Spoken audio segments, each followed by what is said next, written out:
जय हिंद साथियों। उत्तर प्रदेश में छिड़ी जंग अब सिर्फ ये सनातन और सरकार से रिलेटेड नहीं रह गई है, अब तो सनातन में भी कई सारे ऐसे फाड़ देखने को मिल रहे हैं जो आज का जीता जागता उदाहरण है स्वामी अभिमुक्तेश्वरानंद। जी हाँ, स्वामी अभिमुक्तेश्वरानंद 18 तारीख से लेकर के अपने अनशन पर बैठे हैं और धरने पर बैठे हैं और सरकार की हेकड़ी को लेकर के और उनके द्वारा कर्मचारियों को लेकर के जो उनके साथ दुर्व्यवहार हुआ उसी को लेकर के अपने अनशन पर हैं। तक उन्होंने स्नान नहीं किया हो, चाहे वो बसंत पंचमी का अवसर रहा हो या फिर मौनी अमावस्या का अवसर रहा हो, उन्होंने इस पर स्नान न करके सिर्फ अनशन दे रहे हैं। अनशन इसलिए दे रहे हैं, वो कह रहे हैं कि हमारे साथ जो ब्रह्म ऋषि थे, जो छोटे छोटे ऋषि से उनकी चोटियां पकड़ करके ऐसे ऐसे खींचा जा रहा है, थप्पड़ मारे जा रहे हैं, लात घूसे बरसाए जा रहे हैं। हालांकि वो सारी वीडियो आप लोगों ने देखा है। इसी तरीके से जो सनातन का एक एजेंडा लेकर के सरकार यूपी सरकार बैठी हुई है, वो इस तरीके से सनातन में दो फाट करेगी। यानी कि अब अगर सरकार से आप सवाल पूछ लेते हैं, अब तक तो एक जनता को ये ठहरा देते थे कि अगर सवाल कर दोगे तो थोड़ी देर में आपको ये राम विरोधी बता देंगे और थोड़ी ही देर में सनातन विरोधी कह देंगे। हालांकि ये विरोधी और हिंदू और सनातन होने का जो सर्टिफिकेट का ठेका पूरी तरीके से ले रखा था, ये किसने ले रखा है? यही भारतीय जनता पार्टी ने। हालांकि इस तरीके से कहना और सवाल पूछ लेना किसी भी हिंदू के लिए विरोध में और राम विरोधी करार देना, इनकी बहुत सारी पहले की तैयारियां और राजनीतिक मसले रहे हैं। लेकिन आपकी जानकारी के लिए बता दे रहा हूं, क्या जो प्रयागराज में हो रहा है वो सही हो रहा है? किसी संत को आज 7 दिन से 8 दिन से इस तरीके से आप धरने पे बिठाए हैं सिर्फ इसलिए ताकि उनके शिष्यों को पीटा गया, इसलिए वो बैठे हैं। और आपकी हेकड़ी इसलिए रही क्योंकि वो आपसे सवाल पूछते हैं।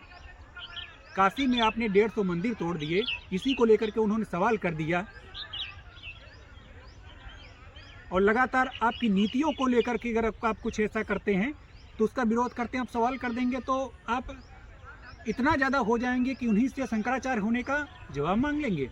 भारत के प्रधानमंत्री जाकर के नतमस्तक होकर के माला अर्पित करते हैं शंकराचार्य जी को, और वहीं आपके डिप्टी सीएम स्वामी भगवान शंकराचार्य जी के चरणों में प्रणाम करते हैं। उन्होंने यहाँ कहा जो भी गलती हुई इसको लिए क्षमा करें और अपना अनसर तोड़े, स्नान करें। अगर ऐसा कोई साधु संत स्नान नहीं करता है तो देश के लिए क्या मैसेज जाएगा?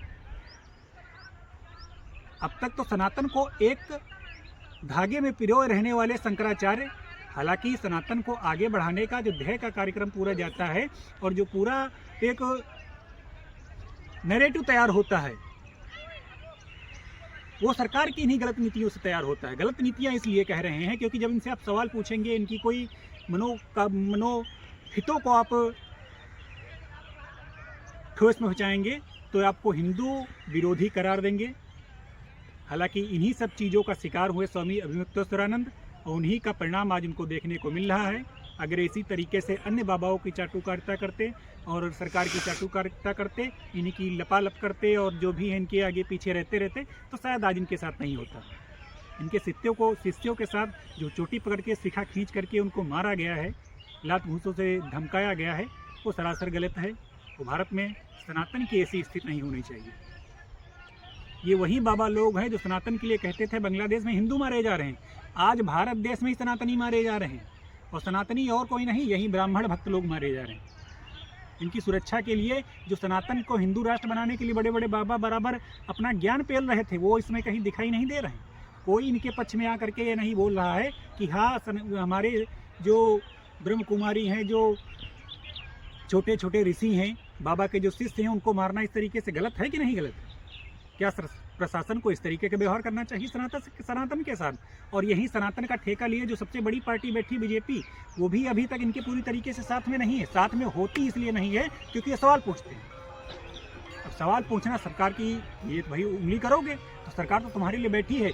यही है अभिमुक्तेश्वरानंद जो उन्होंने कहा था कि जब महाकुंभ में इतने सैकड़ों लोग मारे गए हैं तो स्वामी इनको मुख्यमंत्री को तो अपने पद से इस्तीफा देना चाहिए।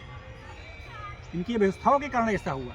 उस तरीके से इन्होंने सवाल पूछे और इन्होंने कहा कि हमारा तो पूरा एजेंडा था बीजेपी की से कि पूरे देश को हम गौ हत्या के मुक्त करा देंगे। क्या कोई हिंदू चाहता है गौ हत्या हो?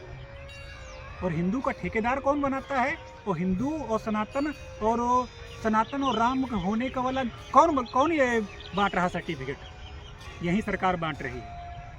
जब से राजनीति में राम को खींच के लाए हैं, इस तरीके से सनातन की बखिया उधेड़ रखे हैं, अपने आप सर्टिफिकेट मार रहे हैं। और हालांकि इन्हीं के एक प्रवक्ता हैं सुधांशु त्रिवेदी जी, वो तो यहीं तक कह दिए हैं कि गाय भी दो प्रकार की हैं, एक गाय है जो आप खा सकते हो, एक गाय है जो आप नहीं खा सकते हो। यानी कि गाय, देसी गाय आप नहीं खा सकते, और जो जर्सी वाली गाय वो हमारी माता नहीं है, तुम खूब खाओ, खूब बेचो, एक्सपोर्ट करो, उसमें कोई दिक्कत नहीं है। किस तरीके का चरित्र है तुम्हारा, इस तरीके की बात करोगे। दुग्ध उत्पादन करने के लिए इन्हीं के संकर प्रजातियों को जर्सी में कन्वर्ट किया जा रहा है। आपको पता है, उत्पादन बढ़ाने के लिए आजकल संकर प्रजाति डेवलप करने के लिए गर्भाधान की जब स्थिति आती है तो देसी गायों से ही संकर ब्रीड उत्पन्न होकर के दुग्ध का उत्पादन उत्तर प्रदेश में तेज़ी से बढ़ रहा है। हालांकि उत्पादन पे तो इनका अच्छा खासा ध्यान है, लेकिन दुग्ध पर नहीं है, बीफ एक्सपोर्ट में। बीफ के एक्सपोर्ट में ज़रूर, और गाय मांस के निर्यात में उत्तर प्रदेश अच्छे खासे नंबर पर है। इसकी जानकारी आपको देखने वाली नहीं, बताने की ज़रूरत नहीं है, आप लोग खुद समझदार हैं और अच्छे से समझते हैं।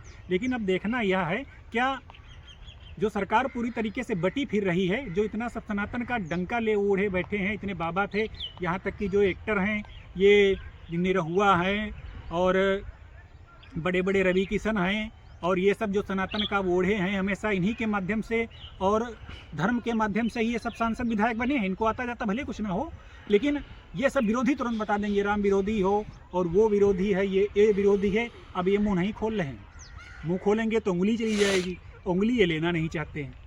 तो उंगली तब तक नहीं जाएगी जब तक आप मुंह बंद कर रखे हो, लेकिन मुंह जब खोल दोगे तो उंगली चली जाएगी। तो इसी को देखना यह है कि ये सरकार से कोई जिम्मेदार आदमी जा करके क्या उनसे कोई क्षमा मांगेगा, या प्रशासन जा करके उनसे विनती करेगा कि महाराज जो भी हुआ वो क्षमा प्रार्थनी है। और हाल ही में इनके समर्थन में जो बयान आया श्री अनिरुद्धाचार्य जी महाराज जी का, उन्होंने कहा कि प्रशासन से गलती हुई है और प्रशासन को इस तरीके का बिहेव नहीं करना चाहिए था। शिष्यों की चोटी पकड़ कर खींचना और उन्हें इस तरीके से धकियाना, धक्का देना और रोड पर रगड़ना, ये बिल्कुल सनातन के लिए और भारत जैसे देश के लिए ये बहुत ही दुखद घटना है। प्रशासन को जाकर के माफ़ी मांगे। अगर इस तरीके का कोई संत शंकराचार्य माँ गंगा में स्नान नहीं करता है तो देश के लिए अच्छा मैसेज नहीं होगा। और ये तब हो रहा है जब एक हिंदू पार्टी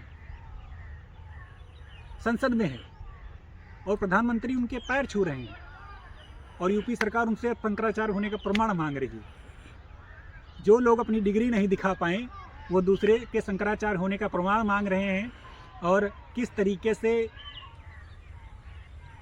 चित भी मेरा पट भी मेरा दोनों की राजनीति करते जनता को बेवकूफ़ बना रहे हैं। हालांकि आने वाला समय निर्धारित करेगा क्या इनकी बेवकूफ़ बनाने वाली रणनीति इसी तरीके से जो चली आ रही सालों सालों से वो चलती रहेगी, या देश जागेगा और शंकराचार्य के ऊपर हो रहे अन्याय के खिलाफ बोलेगा और साथ आएगा। और मैं तो यहीं अपने समस्त हिंदू भाइयों से कहना चाहूँगा, जो हो रहा है ठीक नहीं हो रहा है। किसी भी शंकराचार्य को इस तरीके से दुर्व्यवहार नहीं करना चाहिए था। सनातन ही सबसे बड़ा भारत का एक धर्म है, तो इसको बचाने के लिए आना चाहिए। और किस तरीके से बचाना है, या बीजेपी की नीतियों से बचेगा, क्या ये बांटेंगे कि हम हिंदू हैं कि नहीं हैं। जब से राजनीति में लेकर के आए हैं भगवान को, तब से ये सब माथापलीत फैली हुई है। इसी को लेकर बता देंगे, ये बिहार में भी गए थे। बिहार में इनकी इंडस्ट्री थी एक पूरी तरीके से भोजपुरी, जो पहले से ठीक चल रही थी। आपस में सब बैठते थे, चाय पीते थे, बात करते थे, भाई भाई कहते थे, एक दूसरे को माता पिता तक का दर्जा दे चुके थे। परंतु जब से राजनीति के गंदे खेल में एक दूसरे को खींच करके लाएं, तब से पूरी तरीके से इंडस्ट्री की माँ बहन कर दी और सब अपना एक दूसरे को गरियाने पे लगे, एक दूसरे की पोल खोल रहे हैं। कोई क्या विरोधी है, कोई राम विरोधी है, ना जाने कौन कौन सा ये निरहुआ वगैरह सर्टिफिकेट बांध रहे हैं, जिनको अपने खुद के चरित्र का सर्टिफिकेट नहीं पता कि हम कहाँ ना जाने कहाँ करे बैठे हैं। वो दूसरे को राम विरोधी सनातन विरोधी कह रहे हैं। हालांकि भारत की जनता इतनी मूर्ख नहीं है, आने वाला समय देखेगा। लेकिन मैं समस्त हिंदुओं की तरफ से, भाइयों की तरफ से कहना चाहूँगा अपनी तरफ से कि महाराज जी से क्षमा चाहता हूँ कि वो अपना अनशन के लिए थोड़ा वो करें, और सरकार का कोई व्यक्तिगत आदमी जाकर के प्रशासन जाकर के उनको व्यक्तिगत विधिपूर्वक स्नान कराए, और इसी से भारत की धार्मिक आस्था बची रहेगी। अगर वीडियो अच्छा लगे वीडियो को लाइक शेयर कर देना और चैनल को फॉलो सब्सक्राइब कर देना। तब तक के लिए जय हिंद जय।